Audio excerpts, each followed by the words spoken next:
Good evening, everyone, and welcome to my remarks for this year's State of the City address. I appreciate everyone taking the time out of your days to come out here tonight and be as interested as you are in learning what's going on with your city.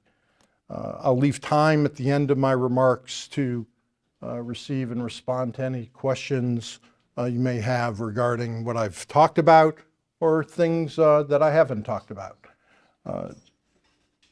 That's actually the part that I almost look forward to the most about this evening. Tonight I will report to you about not only our fiscal health, which is excellent, but about personnel and developing events occurring since we were last together about a year ago and what we plan for the coming year. Next year will mark the 100th anniversary of the founding of Pepper Pike, as it split away from the original Orange Township in 1924. We became officially a city 53 years ago in 1970. If we can learn anything from our experience of the last nearly 100 years, I reiterate what I have been saying and practicing for my 11 plus years in office as your mayor, that as we maintain our city and prosper as a community, we recognize and adapt to our evolving world while striving to manage change and to maintain the best of the past and present. What I will primarily focus upon in my remarks is what steps we have accomplished and are taking to preserve our city and build upon its solid foundation in a manner consistent with its traditions, but with an eye to the future. This is the approach and direction by which I have tried to lead the city these last years. We wish to preserve the great attributes of the community while preparing, encouraging, and guiding it in a manner which will serve the needs of our community, attract newcomers, and sustain the city for the future. I am sometimes asked to describe the biggest news in town. I thought about that for this evening, and I suppose that remains the success of our community and a great stability we have achieved by which we deliver outstanding services to our residents.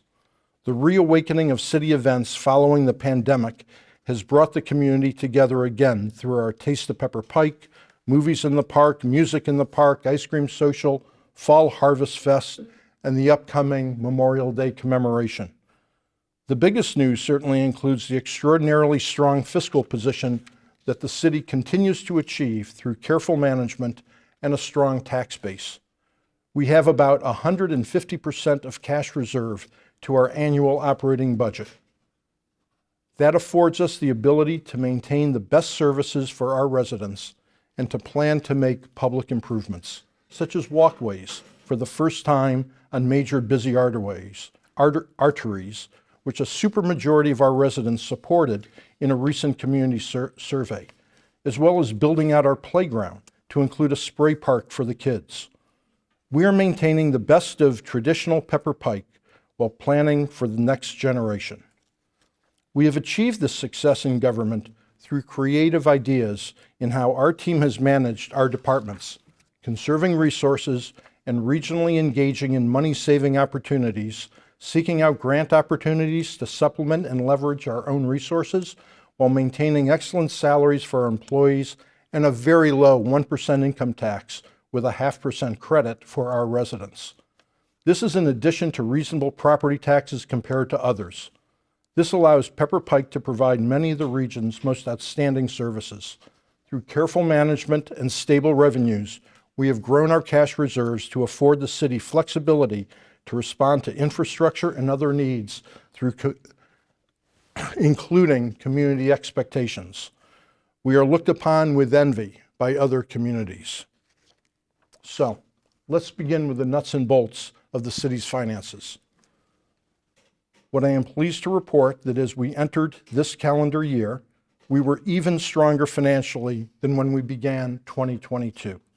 We have annually continued to improve our financial situation, which is over the 12 years that I've been in office, restored our city to economic stability and affords the opportunity to maintain and grow on an ongoing basis our infrastructure and capital needs. We spend our dollars carefully and in a sustainable fashion. We have responsible 5-year plans for sustainable infrastructure and capital improvements. These are evolving plans which update annually and even more often as we forecast our needs and respond to evolving circumstances. In 2023, the city's main fund, its general fund, began the year with a $15 million balance, up $693,000 from the year before. It reflects a total increase of more than $13 million from the $2 million with which we began 2012. This protects the city from any major unexpected costs due to natural disasters and allows this administration and the council to pay as we go. Having this flexibility allows us to take on important infrastructure projects rather than defer to the future when monies are available. We emphasize the maintaining of streets today to prolong their lives so as to moderate the frequency and need for total street rebuild in the future. We have taken on the stormwater infrastructure issues confronting the city and resolved much of them. Thanks to major stormwater projects accomplished individually by the city and in partnership with the NEORSD, the Northeast Ohio Regional Sewer District, we have greatly reduced flooding in many areas of the city. I'll speak more on that later. Our financial stability has allowed us to undertake needed and now completed in the last year renovations of our service, police, and fire departments. It allows us to repair and replace critical equipment in all departments. It also allows us to turn attention to projects which will enhance the city for our residents by making it an attractive, healthy, and fun place to live. Let's place these financial accomplishments in context. When the state of Ohio eliminated estate taxes in Ohio in 2012, the city received an average $3.6 million per year of revenue from Ohio estate taxes over the prior 10 years. Year in and year out, this accumulating loss of revenue has very real consequences for the city in what we could afford. Additionally, as we have discussed in prior years, the slashing by the state of local government funds, and there's a fund called LGF, Local Government Funds from the state, by the slashing that to all communities, it continues to impact us. Remember that the state still collects the revenue taxed for that. It is simply not shared back to the cities anymore. It was entirely clear a decade ago how that deficit could be overcome. We must be grateful that we have strong real estate and income tax bases.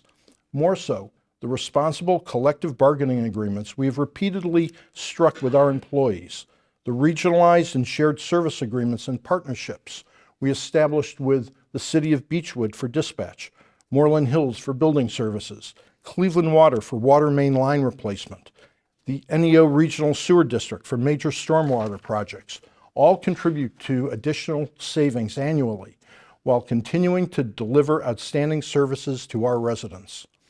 Ongoing responsible management decisions in how we operate our city, how its government functions, have created a model which continues to allow the city to flourish. Therefore, for the 12th year in a row under our administration, the city finances are stable, as they should be.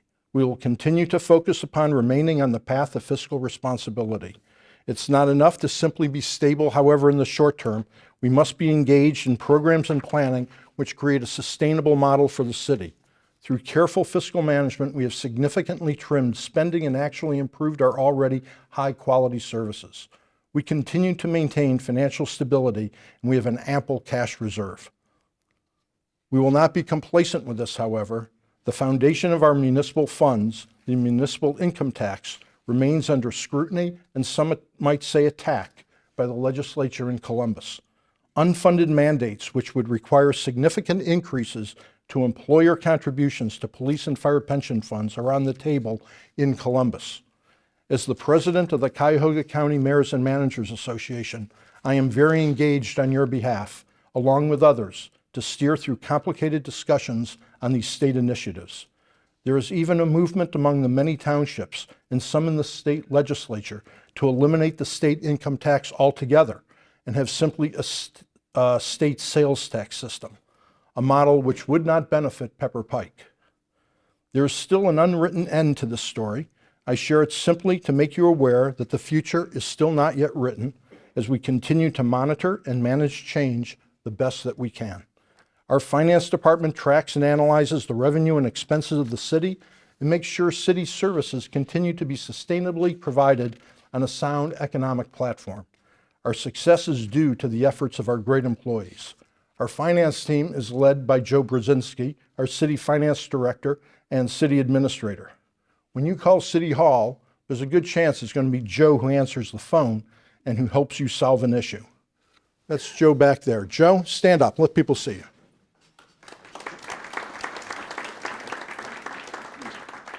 One way we can strive to sustain future revenues is by continuing to attract young families to our city and benefiting from the resulting taxing resources.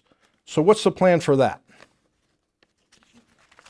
A principal focus remains on the need to prepare for the city's next generation, which will come to live with us and make the city their own.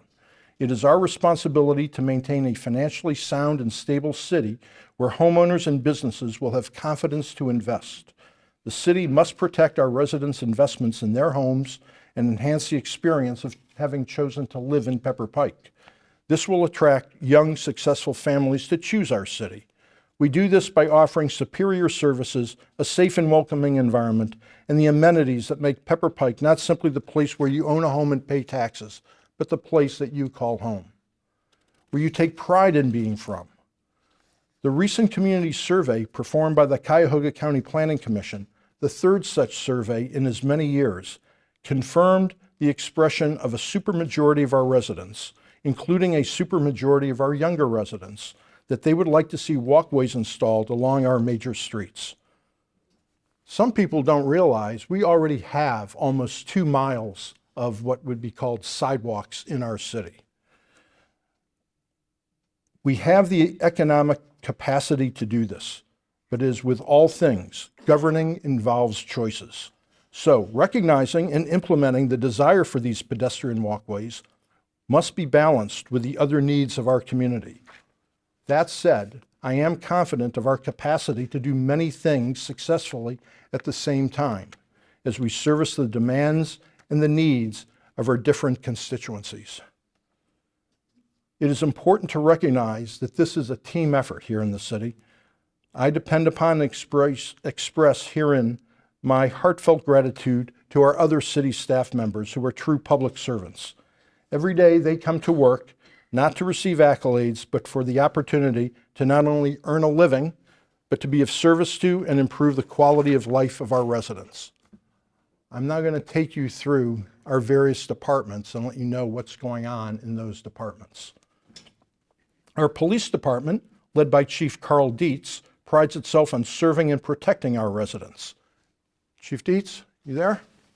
Stand up for the people.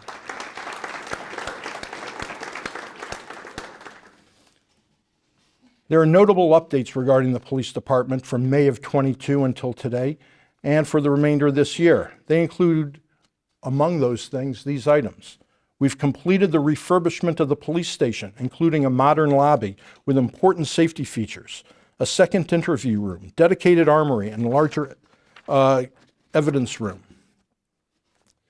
If you have not visited the police department, feel free to make an appointment to come do so, and we'll give you a little tour. It's a great example of having refurbished within an existing footprint of an older building, a new and relevant police department that will service police work in 2023.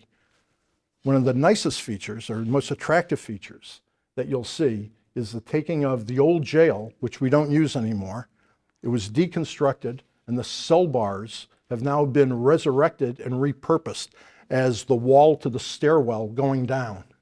And it's really very attractive. It's received a lot of compliments and accolades from everyone who has come to visit the department. New cameras have been added to the city complex for safety and security. There's increased active shooter and subject control training by our own officers who are trained and certified instructors in these areas. As we enjoy Officer Todd Bennett's 19th year as the Orange High School School Resource Officer, a second Pepper Pike police officer has been trained and certified as an SRO to assure proper coverage for our schools. Training and development of our staff continues to be a priority. Officers are scheduled for training throughout the year in areas of evidence technician, interviews and interrogations, accident investigation. Currently, we are testing for 2 new police officers for the department to restore the department to its level due to retirements from the department. The Pepper Pike Police Department is our guardians. They keep our homes and streets safe while assisting residents to address the myriad of issues which come to the department's attention. Last year, almost 13,000 calls were received by our dispatch that we share with the city of Beechwood, requiring services by your police department. Many of them were of minor consequence. Many of them were extremely significant matters that required police attention. They're all handled, though, by your police force. Thank you to our great Civil Service Commission for their work with our police and fire departments for making certain that our testing and hiring process goes smoothly. In our fire department, which is led by Chief John Frazier. John?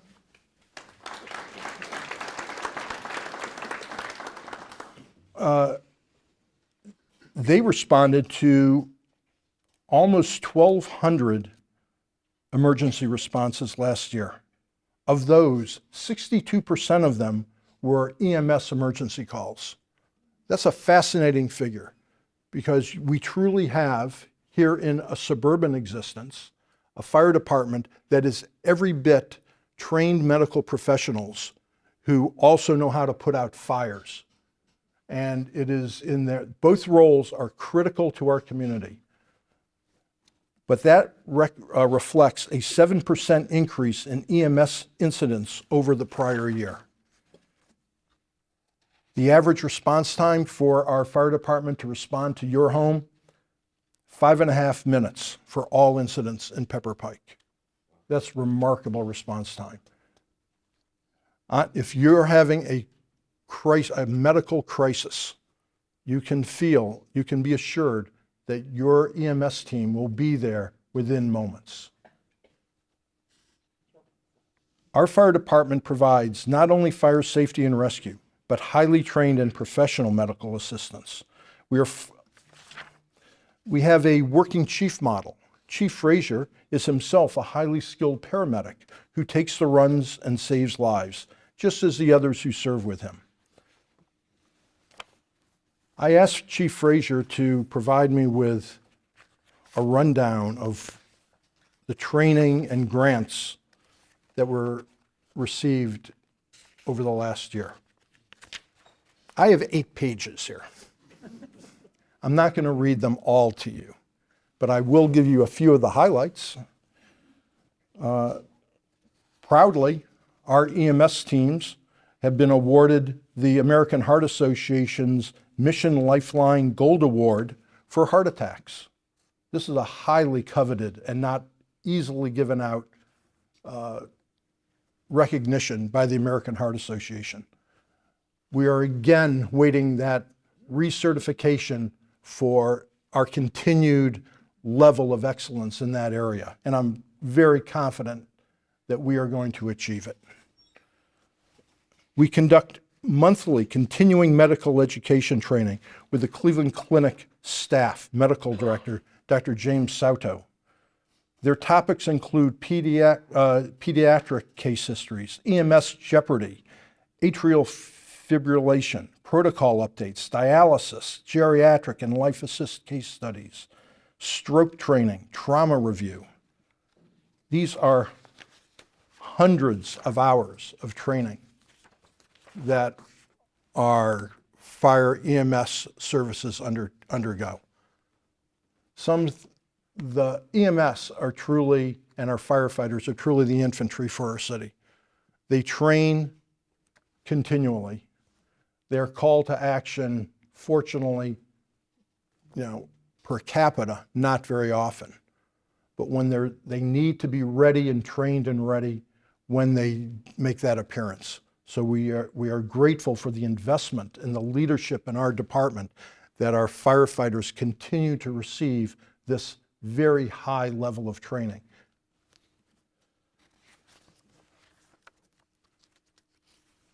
We all know that the service department members are true ambassadors for the city, many times providing the principal point of contact, creating a resident's impression of the city government. Many people will go their entire experience in Pepper Pike, be it 1 year or 33 years, such as mine, and they will never have an encounter with a police or fire person. Every week they are engaging with our service department. And that is why they are the ambassadors. They assist many of our residents with answers to questions or advice well beyond their roles in sanitation. Yesterday, I was in Heinen's. The aisles of Heinen's are often my meeting room, it seems, with many residents. And this very nice, lovely lady who is unfortunately widowed the last few years comes up to me and says, "I have to tell you what your service department did for me. There was this alarm going off in my house and I didn't know what was going on. So I called the service department and it was my septic alarm and I didn't know how to turn it off. And they came out and they solved it for me. I didn't know who to call. They solved that for me, gave me some names. And it's that interaction that our residents depend upon for not only our service department, but for all of our employees to reach out and help them. And that's why they want to and do live in Pepper Pike. In addition to refuse collection, our employees possess many different and sophisticated skills for which larger cities have to contract third parties, thus saving our residents money. We have teams that go out and pour concrete, fix things that we otherwise would have to weld, that we'd have to contract other people for. We have our own service department employee who does HVAC work, and for many problems that we experience in the buildings, he's able to address that things. That is thoughtful hiring of people that we've done to fill in slots that the city can call upon in order to solve its problems on a day-to-day basis as we go through the year. Our recycling efforts last year diverted 989 tons of material from the solid waste collection stream. We landfilled 2,800 tons of waste overall. So that was a 26.5% total recycling diversion rate out of all of our solid waste. Our most popular recycling items that I hope you participate in were paper, cardboard, glass, and yard waste. Although 77% of the people in Pepper Pike recycle their own grass. In other words, they're mulching it back into their lawns. For our recycling, the city spends approximately $20 per household per month, but provides the service to residents free of charge. We, of course, have our beloved backyard garbage pickup with scooters that in a city with the driveways and 25 to 30% of our population not being 20 years old anymore, that they don't have to drag a can down to the street and recover it and drag it back up, is a highly appreciated feature of our city services. In the community survey, our refuse pickup, our garbage, was #1 of all city services appreciated by the members of this community. It is the third rail of Pepper Pike politics. No one's going to touch it. There are changes, though, occurring in conversations with the County Solid Waste District. We are one of the few communities that is still using the blue recycling bags. And apparently it is challenging to some of the machinery when they throw those bags in. So we are working with, and our service director is leading those conversations to preserve recycling so that we don't have to go to open canister recycling in Pepper Pike, which has a whole host of difficulties I will not bore you with tonight, but it'd be a lot different than what we do now. Our wood chip program delivered over 465 yards of chip branches to residents.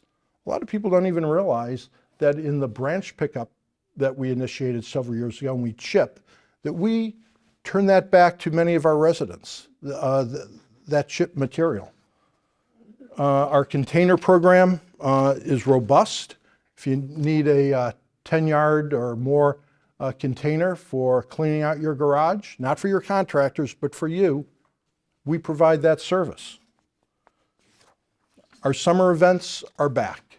Last year I thought I'd have to defer them, or we thought we'd have to defer them because of the closing days of the pandemic.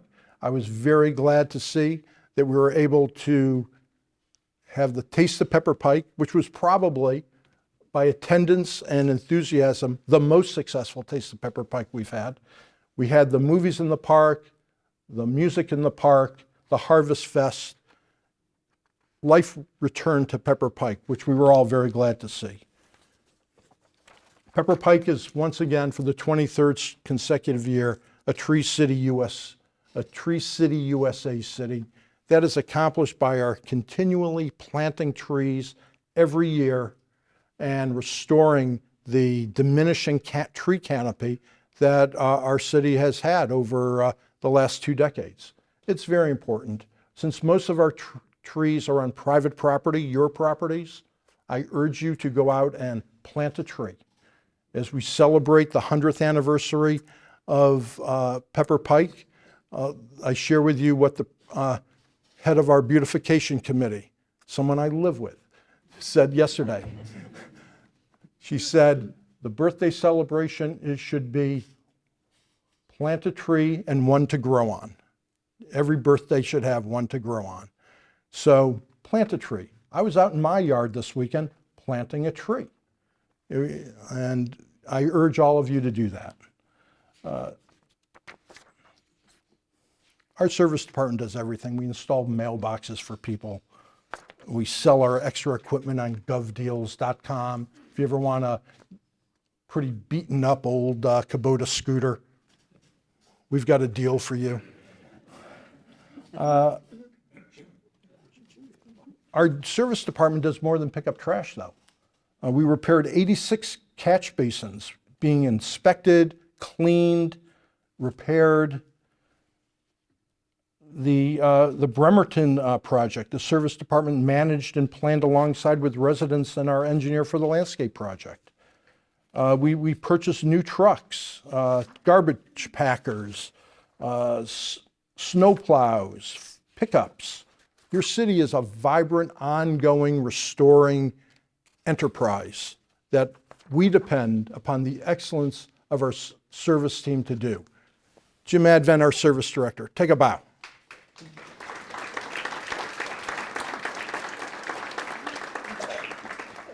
In the world of the building department, new housing developments are providing additional options to residents who may be looking to downsize, and also offer opportunities to new residents looking for a different floor plan and housing style than our traditional.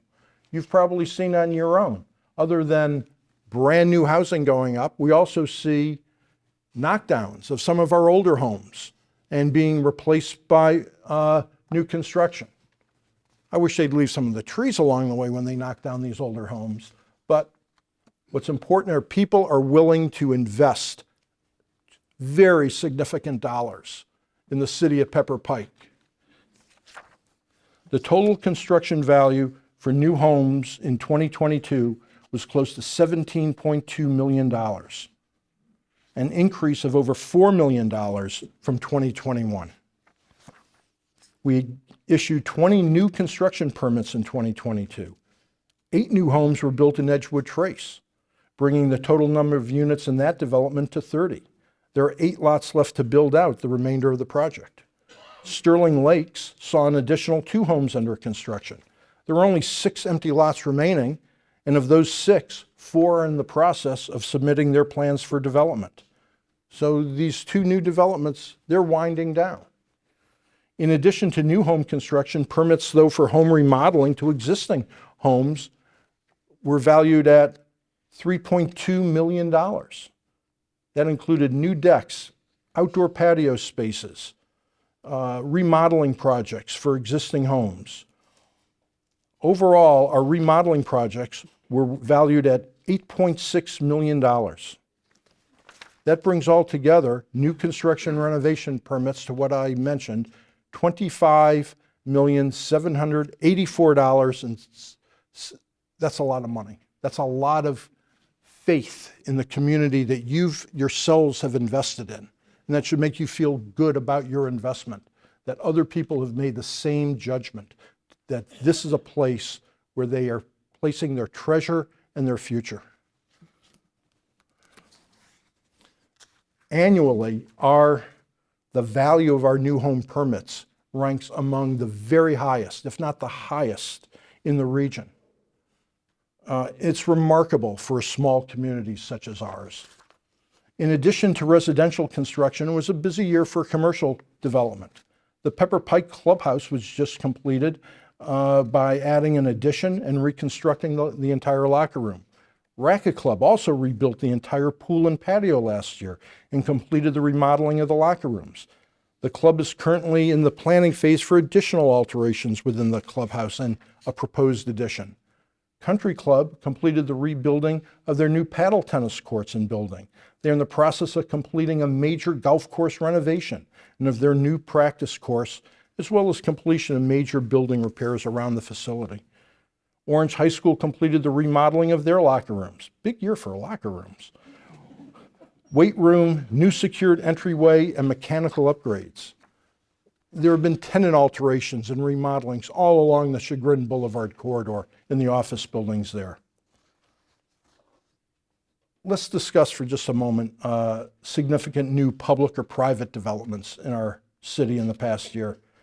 A multi-year stormwater management program to address consequential flooding has been a major initiative undertaken by the city, which was just about completed in the past year.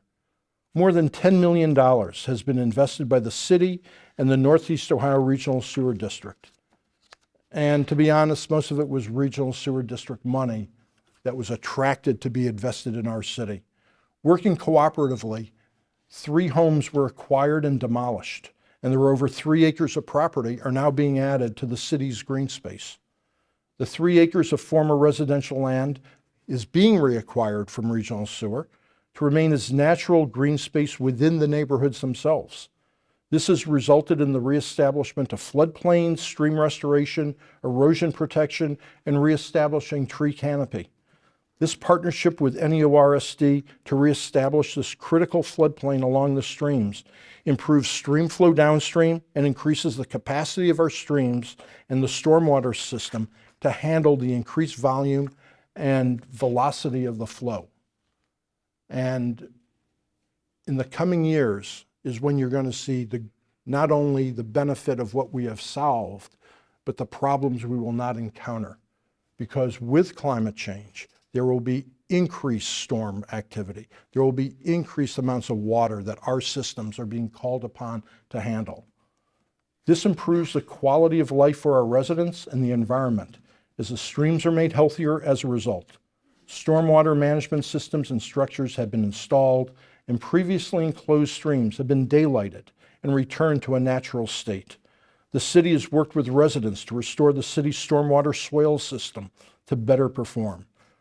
Overall, prior and serious flooding of certain streets has been alleviated. If you've been or tried to travel down Gates Mills Boulevard in the last several months, you will have observed one of the very major projects by the Regional Sewer District, where they have taken a stream, taken down a house, rechanneled that stream, built an enormous water retention area within the median strip, and that is going to help reduce and eliminate to a large degree, you can't always say always and everything, of the flooding that has been experienced on Gates Mills Boulevard. The largest private project in the last year has been the construction of a beautiful new facility by Park Synagogue as it relocates from Cleveland Heights, its main worship and congregation building, to Pepper Pike. The city also continues with substantial roadway reconstruction and maintenance. This year, our roadway projects will include the repaving of South Woodland from Lander to Somme, Butterwing in the L'Avignon subdivision, the entire street, and there's a project going on Shaker Boulevard. You may not have noticed, but we're going to repave Shaker Boulevard also from Brainerd to Somme. We're going to wait until the sewer and stormwater is done, though. In the way of public utility improvements, there's going to be a water main replacement, a portion of Edgewood Road, which is the first part of several improvements that we'll see on Forest and Edgewood. Shaker Boulevard has new stormwater systems coming in. South Woodland will see spot repairs. Lander Road, the sanitary or the storm sewers will be entirely videotaped and maintained. So far as our septic systems, a conversation that is ongoing and will be ongoing for many, many years. The city continues to partner with the Regional Sewer District to assist our residents with the cost of converting the older septic systems. This is part of that long-term commitment to convert our remaining septic systems to be in compliance with federal, state, and county clean water standards. This is a very substantial and important environmental and legal issue by the city to improve the water quality of the streams in our community and their impact on the watershed. Construction of these large projects and grants supporting residents' costs for sanitary and septic conversions have resulted in our city receiving over $12 million in the last several years. Add in the more than $3 million of water main replacement costs received from the Division of Water, and you'll see that the city would have little or no cash balance except for these grants, if the city were even able to have done these projects on its own. Add in the savings and accumulated millions of dollars that our city has realized with regional efforts like dispatch, the sharing of building services, and other efforts, and you see that rather than the healthy financial picture I described earlier, we would have any cash reserve if the city did not successfully pursue partnerships and grants from other sources. I'm looking out while I'm talking, and I'm thinking, I neglected to introduce Paul Kowalczyk, our building commissioner, official. There's Paul. And Don Sheehy, our city engineer. And I apologize to you gentlemen for having gone through your departments and not discussed that. I bring this up in part to emphasize the critical nature these grants have, because these relationships that the city enjoys with others illustrates that the present health, wellness, and future of Pepper Pike is critically related to the relationships that we nurture with other government entities. In wrapping up, I invite you all, everyone in this room, to come on out on Memorial Day. This will be the 7th annual, actually this may be the 8th annual, Memorial Day commemoration being held this year. We do it in front of City Hall, rain or shine. If it does rain, we'll retreat to the pavilion in the park. We'll have a live presentation and participation by our Orange High School band and the flag drill team of the ladies. And it's a very memorable commemoration. If you haven't been there, we conduct this as what it is, a commemoration. It's not a party, and it's to recognize those who have lost their lives to this country. It's not Veterans Day either. And we've had some very moving and significant speakers in the past. This year we have a retired Chief Major Sergeant of the United States Air Force who has flown missions, every mission basically since the first Gulf War. He's been flying and taking care of the aircraft that were involved in those missions. If you're here tonight I'm hoping that you received word of tonight via your city email, either through the Pike Post, which is ably assembled every 2 weeks by Becky Kovach, my city administrative assistant and a valuable member of our finance department, or through a direct email from me. If you're not on our city email, please enroll. That is how you will learn of the important events going on in your city. It's easy to do. Just go to the website, and the first thing you'll see when you sign up to the website is an invitation to enroll. So it's easily accomplished. Any problems, call Becky. You can call me, but I'll give you to Becky. Since I began making that request almost 12 years ago now, we've enrolled well over half of the city on our email lists, and it's become the essential and critical tool by which we communicate with you, our residents. When I gave this talk last year, we were just emerging from COVID. As you see, in 2023, we continue our community activities and invite you and your families to participate in them. If you've not been to one of our movies or music night, grab your spouse, your friends, come on out. You will have fun and even know better why it is that you chose Pike to live in. Together, we will continue to build upon the strong foundations of our city. As always, I invite you to get involved with your city and to bring your ideas. If you have ideas about our 100th celebration in the coming year, let me know. If we can include your ideas or they spur us on to thinking of other ideas, that's very welcome. There remains so much that we can accomplish together. Thank you for coming out tonight. I wish you all a wonderful spring.